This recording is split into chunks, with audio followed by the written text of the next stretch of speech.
In a small village where the fog never clears, 8-year-old Taidy sits on the same oak rocking chair. In her hand is a letter that has never been sent. The village adults say the outside world is dangerous, and Taidy believes them. She believes that beyond the fences of her home, danger lurks, waiting to devour those who dare to venture out. "Grandpa, I think about you like this every day."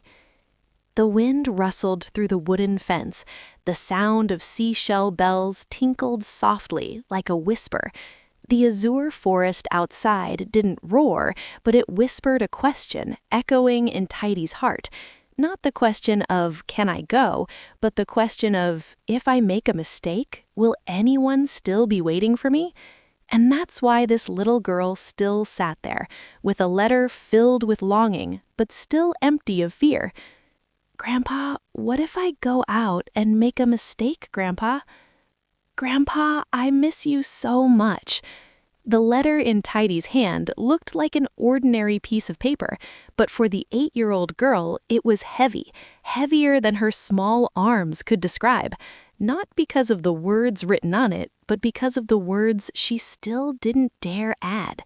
An old, tattered map was unfolded. The rustling of paper echoed clearly in the silence, like the sound of long-held hesitation.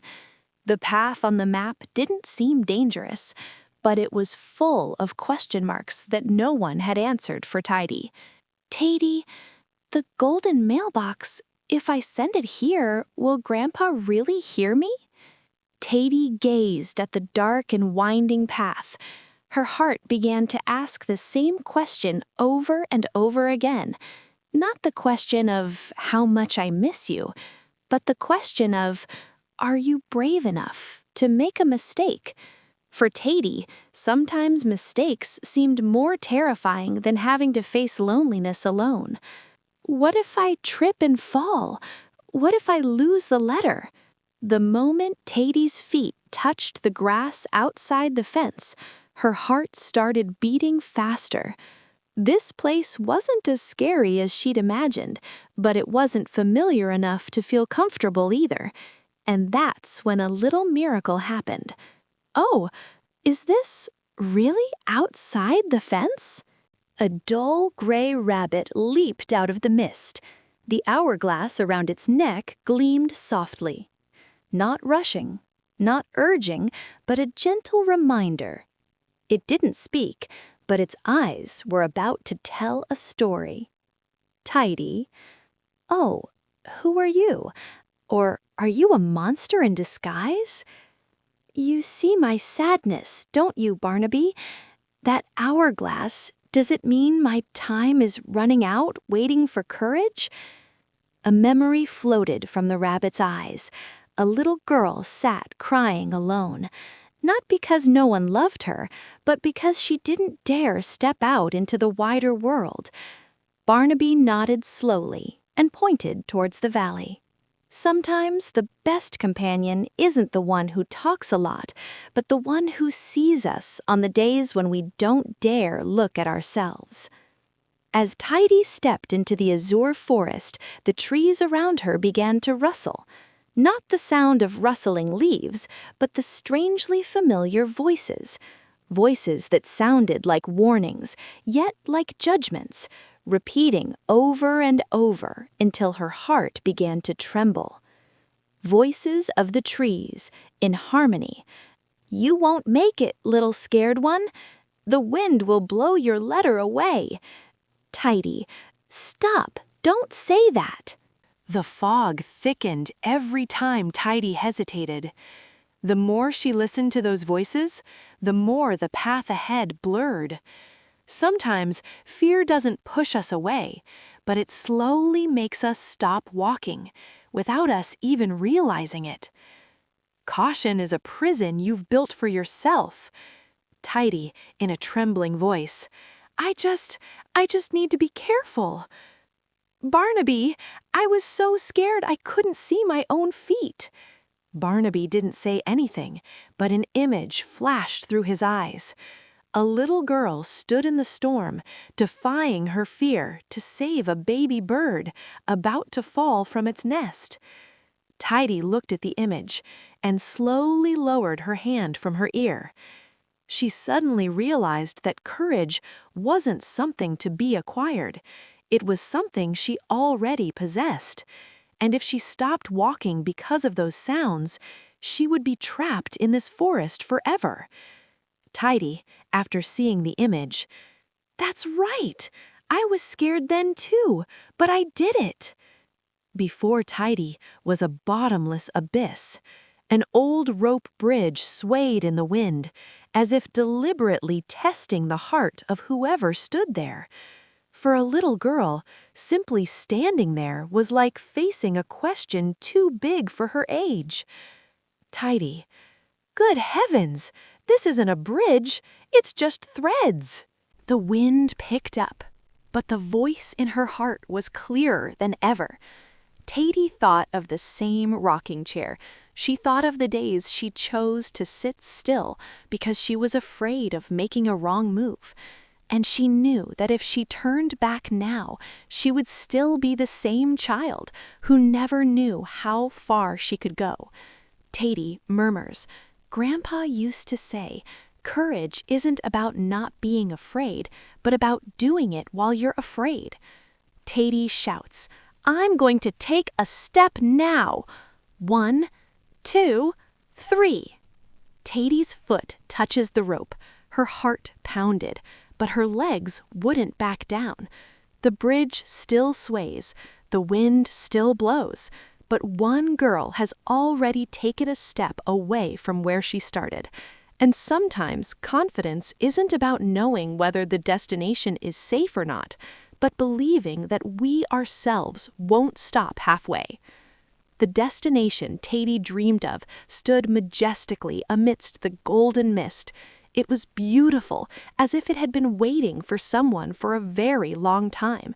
But hope often comes with questions that have no easy answers. Taidy, "Finally, a golden mailbox! But why is there no slot for letters?" Her small fingertips touched the cold metal. The engraved letters glowed as if alive. Taidy thought of what she lacked. Gold. Jewels. The things adults called valuable. And the more she thought, the heavier her heart became. Give what is most valuable in exchange for a gift. What is most valuable? I have nothing. Why does love have to come at such pain, Grandpa? Tears fell onto the stone floor, no longer out of fear, but because she loved too much to bear the loss. And in that very moment, Taidy began to understand that the most valuable thing might not be what we lose, but what we dare to open our hearts and give. Small hands tore open the envelope. Her heart pounded as if it would burst. But what was inside made the whole world stop. I'm going to read it to Grandpa one last time, before I lose everything. No message? How is that possible? I spent the whole night writing it. Memories slowly unfold. A little girl sits holding a pen, afraid the words won't be beautiful, afraid the feelings won't be good enough, and because of that fear, the ink never touched the paper. I understand now. I was so afraid of writing badly that I never wrote down my true feelings. Barnaby, you're just Grandpa's doll. You never led me. I walked all by myself.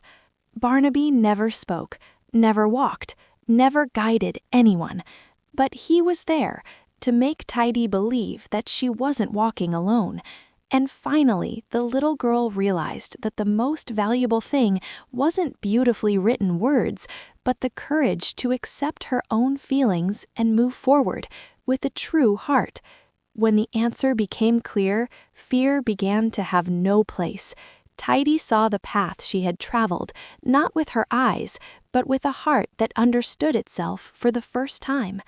What stood in my way wasn't the forest, wasn't the abyss, but my own fear of beginning.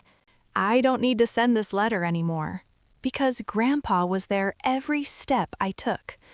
The blank paper was never worthless as she thought. It became a light that seeped into her heart, and in that emptiness, Taidy learned that sometimes not writing anything at all was the beginning of the truest story. I did it! I got here on my own 2 feet. The morning sunlight streams through the same curtains. The same chair is still there, but the girl sitting there is no longer the same person. The fear hasn't gone away, but it no longer sits in her heart. Barnaby, we're not going to sit idly by today. We really have a lot of stories to write. The tip of the pen touched the paper, without hesitation. It doesn't have to be beautiful. It doesn't have to be perfect. Just being honest with your feelings, that's enough to start. To everyone who is afraid, don't let worry steal your life. And in that dawn, Taidy learned that stepping out of fear doesn't have to be grand. Just daring to start can change your life. Because if you keep being afraid, you'll never know how strong your heart is. I don't know what the destination will be, but I'm glad I dared to embark on this journey. The same chair, the same room, but her heart is no longer the same. Taidy picks up her paintbrush, recording the story of her journey, not to remember the fear, but to remember the courage. This story wants to tell everyone that if you are too afraid to take the first step, you will never know how beautiful the destination truly is.